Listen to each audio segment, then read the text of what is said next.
वैसे तो मेरा कोई घोषित एजेंडा नहीं था। मैं स्वाभाविक रूप से कई अरसे बाद कार्यकर्ताओं से मिलने के लिए आया था। कुछ कार्यकर्ताओं को दिल्ली में हरियाणा भवन में मिला, कुछ को कल पंचकुला में और आज रोहतक में। तो केवल अनौपचारिक रूप से कार्यकर्ताओं से मिलने जुलने का आज मेरा कार्यक्रम था, लेकिन क्योंकि आप भी समाज के एक प्रतिष्ठित हिस्से हैं और स्वाभाविक तौर पर आपके माध्यम से बहुत सारी चीजों का संप्रेषण होता है, तो उसी एक लिहाज से आप लोगों से भी दुआ सलाम के लिए मैं आपके बीच में आया हूं। लेकिन क्योंकि प्रसंगवश बहुत सारी चीजें रहती हैं समाज में, देश में, राजनीति में, तो कुछ चीजों की चर्चा स्वाभाविक तौर पर होती है, मेरे करने या न करने के बावजूद भी। लेकिन क्योंकि इस समय देश में जो बहुत ही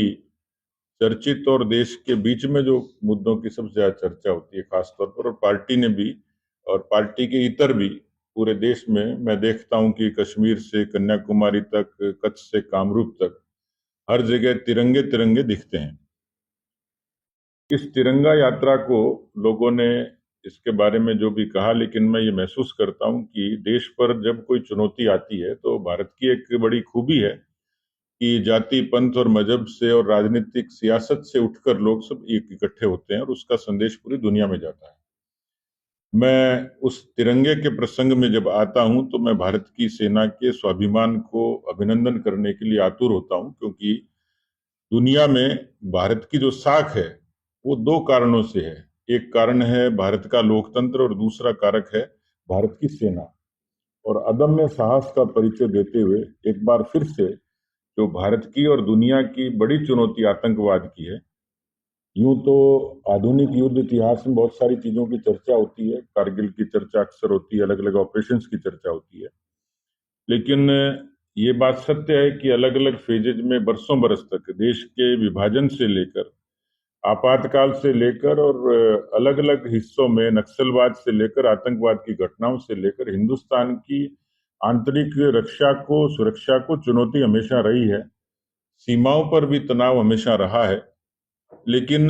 कारगिल के बाद ये एक बड़ा उदाहरण था कि जब दुश्मन के घर में घुस के और नौ स्थानों को भारत की सेना ने बिल्कुल सटीक रणनीति से प्रहार किया, 100 से ज्यादा दुर्दांत आतंकवादी मारे गए, बड़े किले उनके ध्वस्त हो गए, तो भारत की सेना का पराक्रम दुनिया के सामने आया है। इस पर बहुत सारी सियासत होती है, बहुत सारी चर्चाएं होती हैं, लेकिन भारत की जनता ने कहा, एक जो मैं पिछले दिनों पंच लाइन सुन रहा हूं, कि हम भारत की सेना के साथ हैं। ये अभियान अलग अलग स्वयंसेवी संस्थाओं ने, अलग अलग संगठनों ने शुरू किया और भारतीय जनता पार्टी भी उसमें शामिल हुई। तिरंगा यात्रा बीजेपी की यात्रा नहीं है, ये आम जनमानस की यात्रा है जिसमें बीजेपी भी शामिल होती है। और मैं देख रहा हूँ कि किस तरीके से लोगों के बीच में तिरंगे को लेकर, सेना को लेकर लोगों के बीच में एक सकारात्मकता है। इसी से जुड़ी हुई, क्योंकि इस ऑपरेशन का नाम सिंदूर था। मैं पिछले दिनों देख रहा था कि बॉलीवुड में आने वाले समय में किस तरीके की फिल्में बने, उनका टाइटल क्या हो। तो ऑपरेशन सिंदूर को लेकर, सिंदूर के नाम को लेकर बहुत सारी उत्सुकता बॉलीवुड ने भी दर्शाई है। हो सकता है भविष्य में कोई अच्छी सुखद फिल्में बने, लेकिन सिंदूर ने यह साबित कर दिया है कि जिन आतंकवादियों ने हमारी माताओं बहनों का सिंदूर उजाड़ा, भारत की सेना ने अपने भ्रातृ धर्म को, अपने भाई के उस धर्म को निभाते हुए और इस ऑपरेशन को कामयाबी के साथ पूरा किया। तो देश में ये पूरा एक दृश्य इस तरीके का इस समय उत्साह है, मनोबल है, और भारत ने अपने आप को साबित भी किया है। दुनिया के कोई देश पंचायती करें, कुछ भी कहें, लेकिन ये सत्य है, ये ऑपरेशन बेहद सक्सेस था। सेना का मनोबल बढ़ा, क्योंकि मैं आज देख रहा था कि जब धीरे धीरे कुछ चीजें आती हैं, क्योंकि सेना की अपनी एक सीक्रेसी होती है,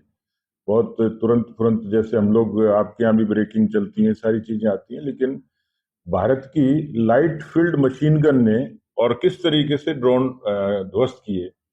अभी उस पर लोगों को ताज्जुब होता है कि जो भारत 100% रक्षा उपकरण आयात करता था, आज निर्यात भी करता है, और वो इस स्वदेशी उपकरणों ने, जो ब्रह्मोस मिसाइल से लेकर जो लाइट फील्ड मशीन गन की जो मैं बात कर रहा हूं, इस तरीके के अनेकों हथियारों ने भारत की आत्मनिर्भरता को, भारत की सेना की आत्मनिर्भरता को भी उजागर किया है। जहां तक पार्टी का प्रश्न है, हमारे जो बाकी पार्टी के जमीनी काम है, बूथ की रचना हमारे हो गई, मंडल की हो गई, जिलों की हो गई। अभी आगे की प्रक्रिया के बारे में केंद्र सरकार ने तय करना है, लेकिन आने वाले समय में हरियाणा में पार्टी की संगठनात्मक ताकत बढ़े, उस पर हम लोगों ने अपनी शुरुआत की है। मंडल अध्यक्षों का प्रशिक्षण हमारा समालखा में पूरा हुआ है। मंडल की कार्यकारिणियां भी हमारी बनी है,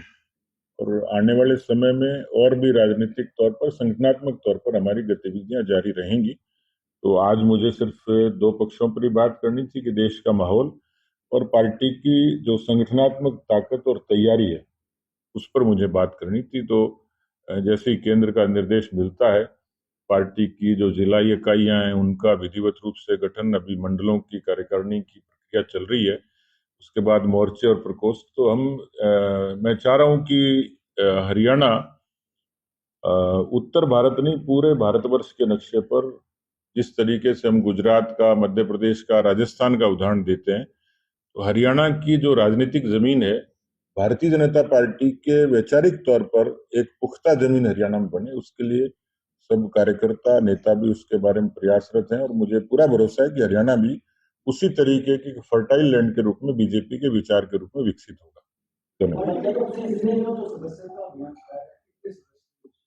जी, लक्ष्य जो पार्टी ने रखा था